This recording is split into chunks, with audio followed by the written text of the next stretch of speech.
guys, for today's video gagawa tayo ng bento baon.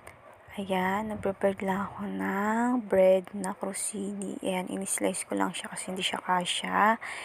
Then, nag-add lang ako ng banana para may fruits naman ng kanilang baonan. Yan, pinil ko muna siya and then in-slice ko siya ng maliliit per bites lang para mabilis nilang makain yung banana. Ayan, then prepared ko na sa baonan niya. Then, ayan, para maganda naman yung presentation, char. Then, ayan, yung kay kuya naman is Kusini chocolate. Ayan, paborito niya yan. Ayan.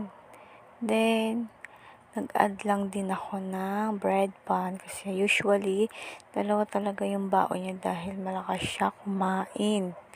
Ayan, inisa-isa ko lang sa kanyang baonan.